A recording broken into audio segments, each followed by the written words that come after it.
जय माता रानी की दोस्तों, आप सभी को नवरात्रि की ढेर सारी शुभकामनाएं। भक्तों, मां भगवती दुर्गा की कृपा आप और आपके पूरे परिवार पर सदा सर्वदा बनी रहे। मां, हम सब आपकी ही संतान है। मां को लायक जरूर करें। तो भक्तों, नवरात्रि में पहला दिन बहुत महत्वपूर्ण होता है कि शास्त्रों के अनुसार अगर हम नवरात्रि के पहले दिन कुछ विशेष कार्य कर लेते हैं तो इससे मां बहुत ही शीघ्र प्रसन्न हो जाती है और फिर हमारी जो भी पूजा होती है, प्रार्थना होती है, मां उसे बहुत शीघ्र स्वीकार करती है और हमारे जीवन में आने वाली समस्त बाधाओं को दूर करती है, समस्त कामनाओं को पूर्ण करती हैं।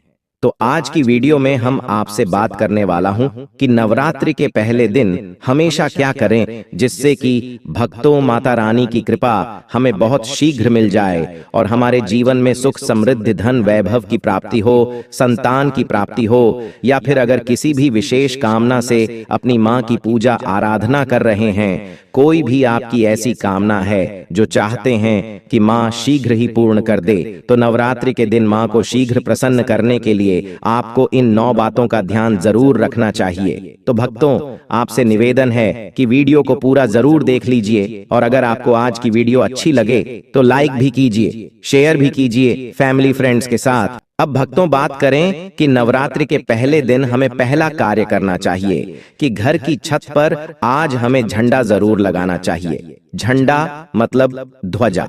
लाल रंग का त्रिकोण झंडा होता है और उसके ऊपर बना हुआ हो, जय माता दी लिखा हुआ हो। यह मार्केट में बहुत आसानी से मिल जाते हैं, नहीं तो आप घर पर भी स्वयं से बना सकते हैं।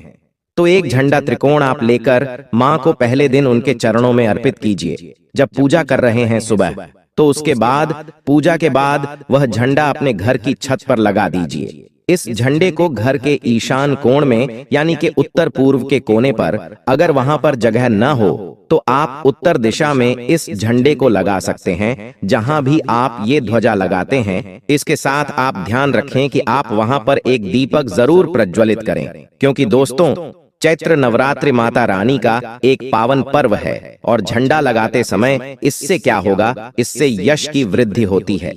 देखिए भक्तों, जब हम झंडा अपने घर पर लगाते हैं जो कि हमेशा लहराता रहता है, तो यह इस बात का सूचक है झंडा कि आपको जीवन में सफलता की प्राप्ति होगी, यश की प्राप्ति होगी, मान प्रतिष्ठा की प्राप्ति होगी, समस्त प्रकार के सुखों की प्राप्ति होगी। मान सम्मान, यश प्रतिष्ठा, धन की वृद्धि, सुख समृद्धि, सभी प्रकार की जो चीजें हैं वह प्राप्त हो जाती है। दोस्तों, ऐसे लहराता हुआ झंडा आपके घर पर शुद्धता की सूचना है। इसलिए 3 अक्टूबर 2024 गुरुवार को नवरात्रि के पहले दिन आपको अपने घर के ईशान कोण में एक लाल रंग का झंडा जरूर लगाना चाहिए।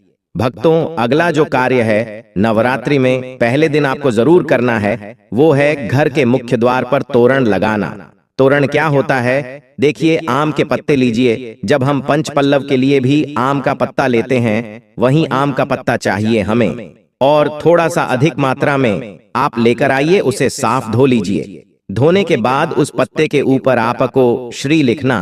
पत्ते पर आपसी में लिखे और जितना भी बड़ा आपका मुख्य द्वार हो उसके अनुसार एक धागा लेकर, और लाल धागा ले सकते हैं, पीला धागा ले सकते हैं, इस प्रकार से किसी भी रंग का धागा लेकर आप इन सभी पत्तों को एक माला के स्वरूप में बना लीजिए और उसके बाद यह अपने घर के मुख्य द्वार पर लगा दीजिए।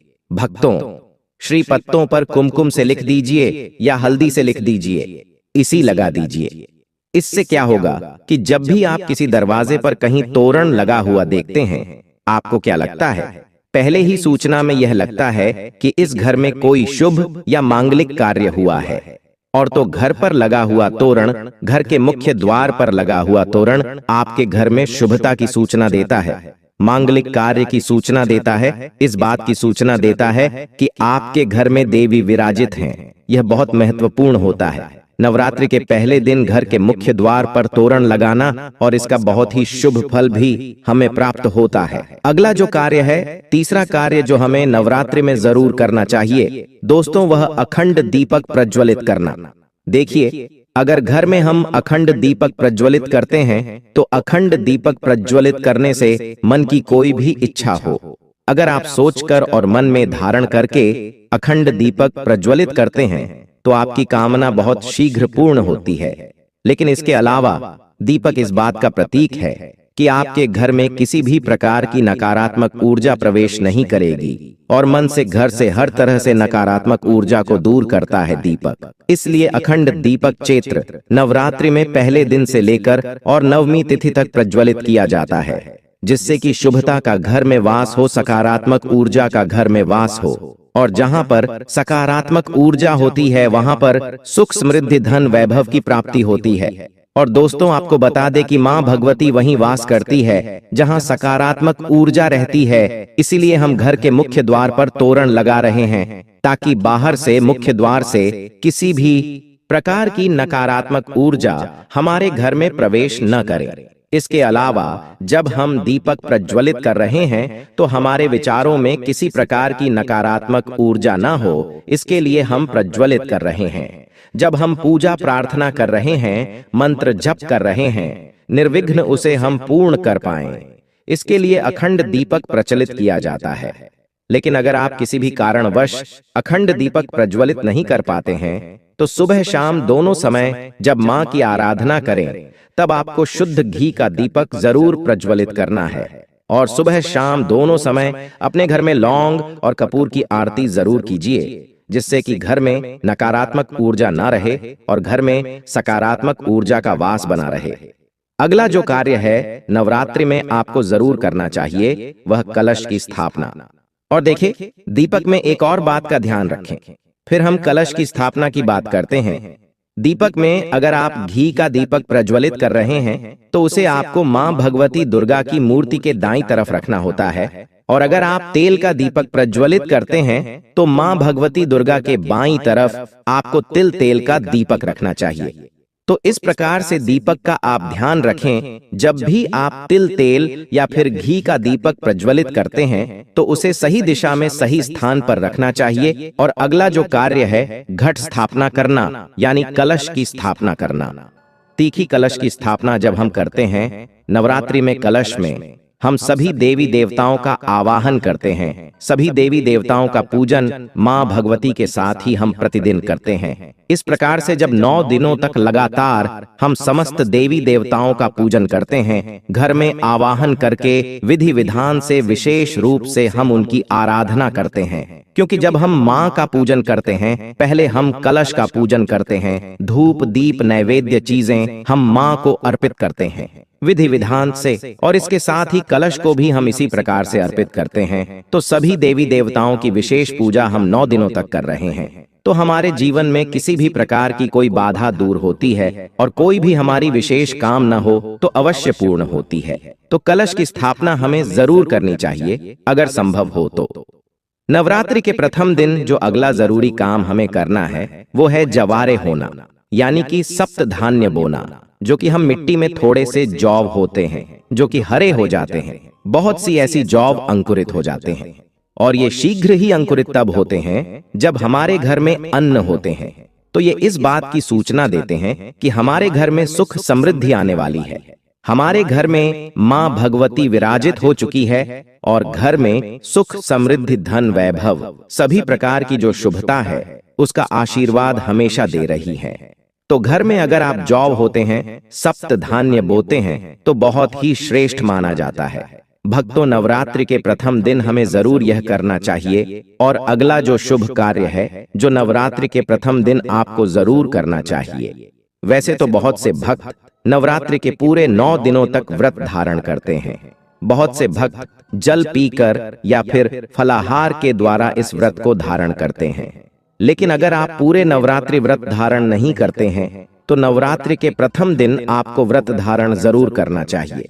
नवरात्रि के प्रथम दिन और अंतिम दिन यानी नवमी तिथि पर, यह अष्टमी तिथि पर आपको व्रत जरूर करना चाहिए। तो प्रथम दिन बहुत महत्वपूर्ण है। मां भगवती दुर्गा की आराधना करते हैं, विधि विधान से उनका आभार करके पूजन कर रहे हैं, तो प्रथम दिन आपको व्रत जरूर करना चाहिए और संभव हो तो पूरे नवरात्र व्रत करना चाहिए। पूरे नवरात्र जब हम व्रत करते हैं, माँ की पूजा आराधना करते हैं, सात्विकता के साथ माँ की आराधना करते हैं, तो माँ शीघ्र ही प्रसन्न होती हैं। लेकिन व्रत भी धारण करें जब आप स्वस्थ हों पूर्ण रूप से। अगर आप स्वस्थ नहीं हो, व्रत रखने में असमर्थ हों, तो सिर्फ आप शुद्ध सात्विक भोजन यानी कि बिना लहसुन प्याज का भोजन लेकर माँ की आराधना सुबह शाम करें, तो सच्चे मन से भक्ति भाव से हम माँ की आराधना करते हैं तो माँ शीघ्र ही प्रसन्न होती हैं।